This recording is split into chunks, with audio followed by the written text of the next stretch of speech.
हमारे साथ अब जुड़ गए हैं Neeraj Jain, India country director हैं पाथ के.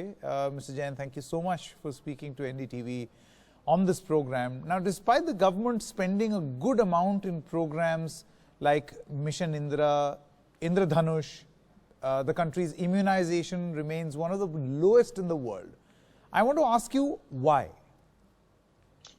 So, firstly, we must accept we're a large country. Also, the baseline that we're coming from has been quite low.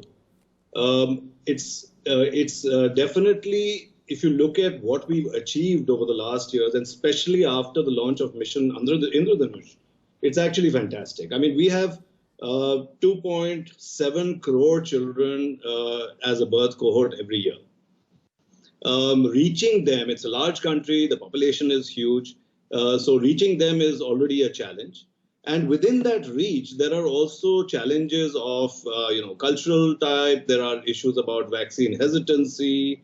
There are issues about gender, where we see discrimination between vaccination for boys versus girls. We see issues of discrimination by firstborn versus second, third, etc. So multiple such reasons kind of make it difficult for us to be able to get to 100%. But we are at 65%, and we're moving very quickly, and we're seeing also, to some extent, we believe that this whole conversation around COVID and how a vaccine could possibly help is also going to help us with the larger vaccination program. So we're very hopeful that we will reach hopefully close to 100% in the next years ahead. That's where we're heading. Mr. Neeraj, PATH has supported development of many vaccines. What is PATH doing in the development of COVID vaccines, and what are the other important aspects to make sure that the vaccine reaches the last mile? After you answer this, I just want to add another portion to it, which was brought up by Sanket regarding the Indradhanush facility that the government of India does. Sure.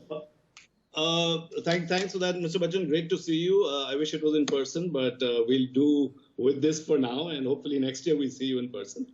So PATH has been involved with the development of multiple vaccines. In fact, there are 2 rotavirus vaccines from India, which are 2 out of the 4 globally. PATH has been part of development of those. We have also been part of that's for diarrhea. We've also been part of development of the pneumococcal vaccine in the past, which is now being rolled out in India, so against pneumonia. In terms of COVID, there's a lot to be done. Firstly, there are multiple COVID vaccines, as you might have already seen, and they're coming from all over the world. There's a need for to figure out how these are going to be rolled out in terms of phase 3 trials. And I'm sure now, there used to be a time when I used to say phase 3 trials and people would ask me what that meant, but now it's all front page. So I'm presuming that the audience already knows what that is. So there are many already in development. There are going to be multiple manufacturers. There are platforms which have developed. There's a platform called COVAX, which we've also been working with, which actually has 168 countries from around the world has signed up to that, to try and provide equitable access of vaccines to the whole world. So we are part of that process. There's also this whole thing of how many vaccines when. So, a lot of people ask me, when will I get the vaccine? And I think, we did a research along with CEPI and WHO.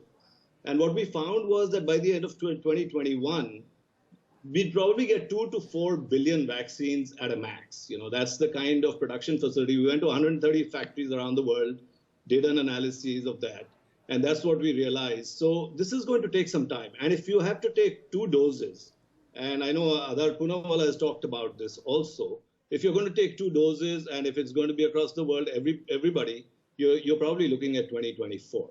So PATH has been involved with that, but really our focus is on equitable access.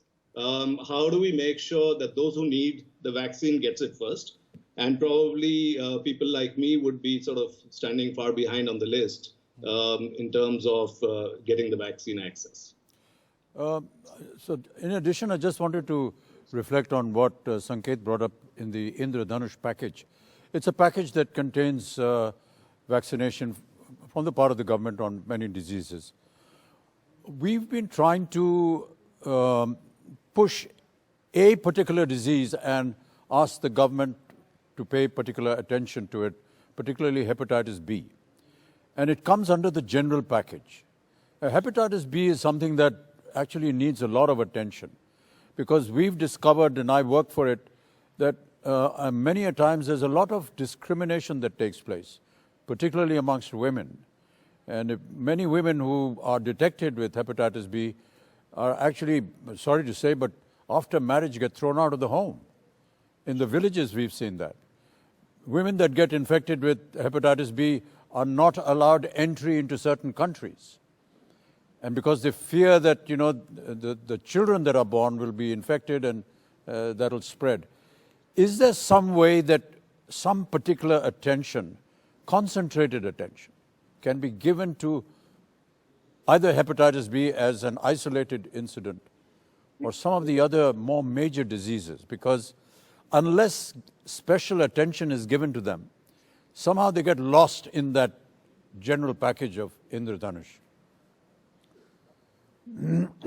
Unfortunately, Mr. Bachchan, that is the case for many of the diseases in our country, and that's also because we have so many diseases which are still life-threatening.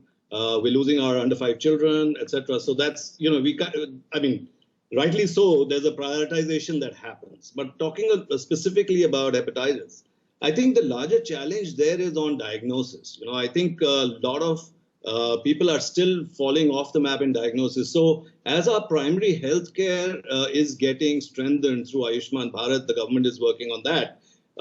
As the primary healthcare gets strengthened, I think one of the most important things will be to be able to screen and test and diagnose early to be able to do an intervention. Still a long way to go, still lots to do there.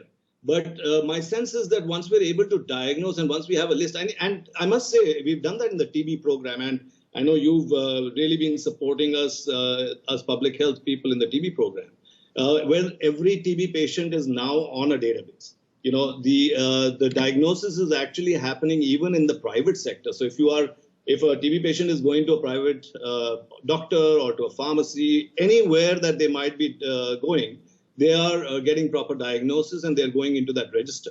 So that's where we need to go with hepatitis. And I think we're on our way, but yes, your voice will definitely help. So I would sort of continue to request you to keep talking about it at these kind of places. And we'll keep working on the ground on that. Thank you so much, Mr. Singh. Thank you. Thank you. That was Mr. Neeraj Jain.